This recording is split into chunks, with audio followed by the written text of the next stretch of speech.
Thanks very much for staying with us. Time now for Eye on Africa with me, Georgia Calvin-Smith. Tonight, once again, Burkina Faso points the finger at Ivory Coast, claiming that funds from its neighbours were channeled into an allegedly foiled plan to assassinate Burkina junta leader Ibrahim Traoré last weekend. Also, 24 African countries are on the 38-strong list of nations whose nationals will have to post up to 15 grand to guarantee business or tourism travel to the US. Washington's nearly tripled the number of places affected by the restrictions. We hear about the implications from our team in Nigeria. And Kannywood Productions in the can. Films made in Muslim-majority northern Nigeria are growing in popularity well beyond the region. Filmmakers often push boundaries, but they say not too far. But first, as Burkina Faso's squad lost 3-0 to Ivory Coast at AFCON, the neighbours' rivalry was also being played out in televised accusations from Ouagadougou's security minister, alleging that Ivorian funds had financed an alleged coup attempt over the weekend. Tuesday evening's broadcast accused an exiled former transitional president of planning to assassinate junta leader Ibrahim Traoré. Several people have reportedly been arrested. Our West African correspondent, Justice Baidu, tells us what's what. Burkina Faso's National Security Minister, Mahamadou Sana, who addressed the country in a late-night televised speech, said that the intelligence services in the country had uncovered this plot to oust the country's head of state, Captain Alassane Traoré, from office. He did say that they had also found out that the people behind this plot were aiming to assassinate Captain Traoré and attack several other state institutions. He further alleged, pointing to a leaked video that they had seen, that this plot had been hatched from Ivory Coast, from where it was also being financed. The Ivory Coast is one of Burkina Faso's better West African neighbors, and it's in part because it is from there that some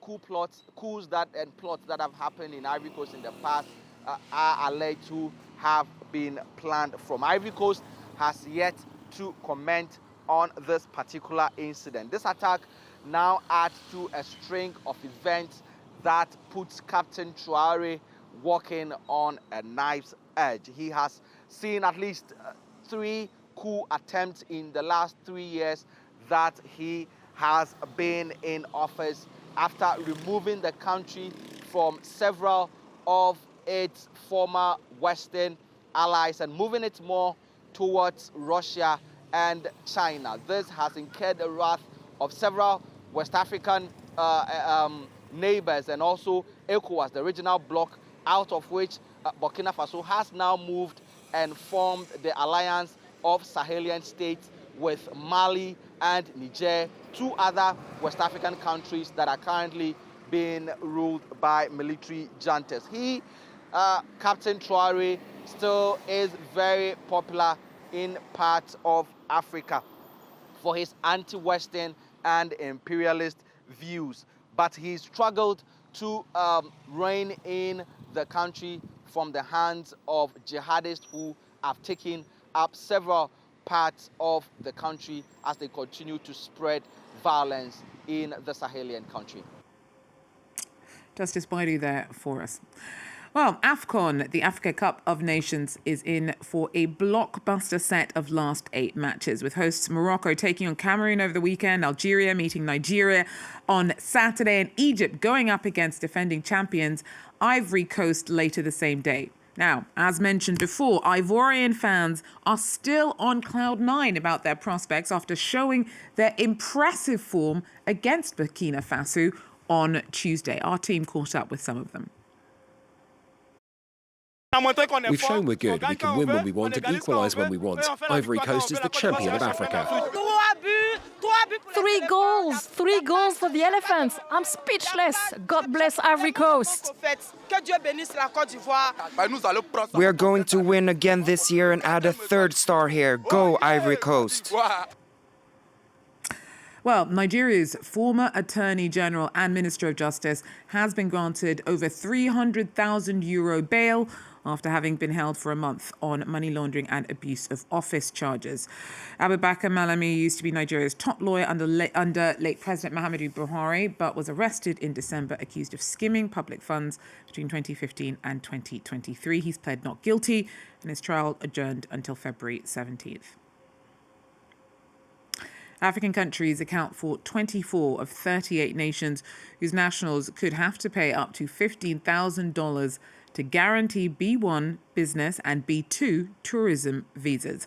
The updated list means that on January 21st, Nigeria, Algeria, Angola, Ivory Coast, and many more must post the substantial bond to enter the US. The money is supposed to be refunded when visa holders leave, but the requirement is still a huge barrier to entry. Our Sam Olukoya brings us more from Lagos.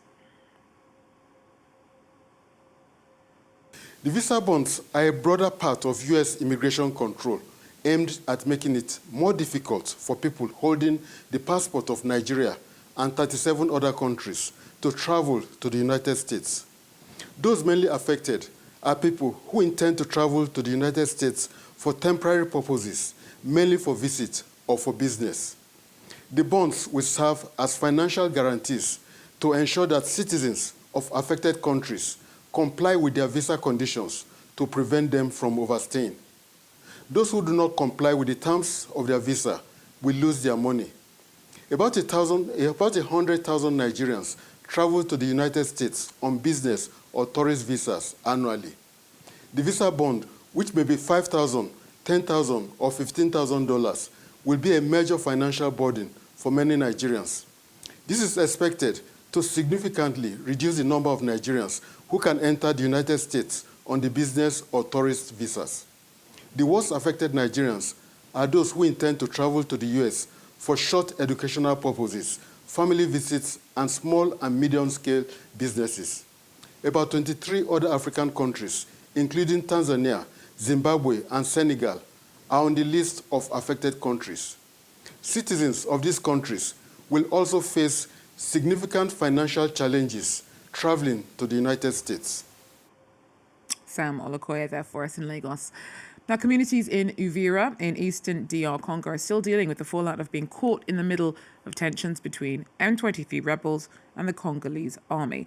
The border in Gatumba with Burundi is still closed, and fighting broke out between the combatants over the weekend. Emmett Livingston is in Kinshasa. He brings us more. In the town of Uvira in Eastern Democratic Republic of Congo, residents reported hearing gunfire on Wednesday. Confusion has reigned in Uvira ever since M23 rebels captured it from Congolese forces in mid-December. This triggered a diplomatic backlash towards the rebels' backers, Rwanda, especially from the United States. Soon after, the M23 announced its withdrawal from Uvira. But although the rebels aren't in the town centre, they still de facto control Uvira, according to numerous security sources, as well as the Congolese government. Residents don't feel safe. These explosions and gunshots that we hear like yesterday all night long have been really difficult. Thank God we're still here, but this situation has us in a state of total panic. I want my children to go to school, but it isn't safe enough. There is shooting every day in Uvira. I'm afraid to send them to school, because if the situation deteriorates, they will be trapped. We left Kigongo to come and seek shelter. All we ask for is peace. We want to go home. Even where we are, sometimes there's shooting everywhere. So far, we're not safe. Eastern DRC remains mired in conflict, and despite a flurry of diplomatic activity late last year, the prospects of peace remain dim. UN experts said in a report released on Tuesday that the M23 rebels aim to consolidate control, including over key mineral resources, and to establish an autonomous region within eastern Congo. Well, in northern Nigeria, Hausa language films are booming. The majority of the communities there are Muslim, and productions coming out of the industry that's been dubbed Kannywood after the capital of Kano State blends faith, culture, and creativity. And filmmakers say that although they do often push boundaries, they make sure that they don't do so too far. Take a look.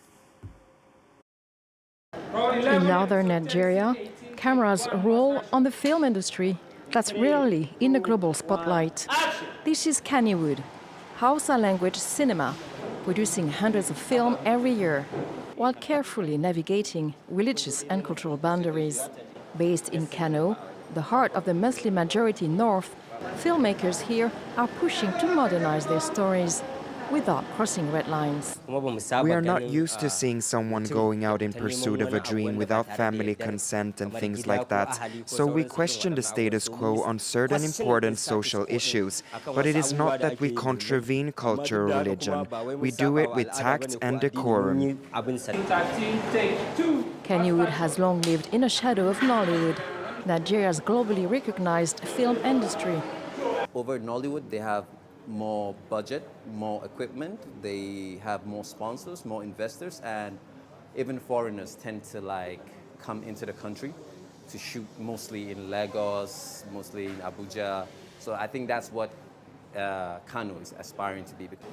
Kamilu Ibrahim is directing season 2 of Watashida, 6 months, a series that tackles forced marriage, a sensitive topic, in a region governed by both civil law and Islamic Sharia. With around 80 million Hausa speakers across West and Central Africa, the potential audience is vast. But censorship remains central to the industry's survival. Balancing tradition, censorship, and ambition isn't easy. But on Kano's film set, the message is clear. Kannywood is determined to be seen, heard, and watched far beyond northern Nigeria.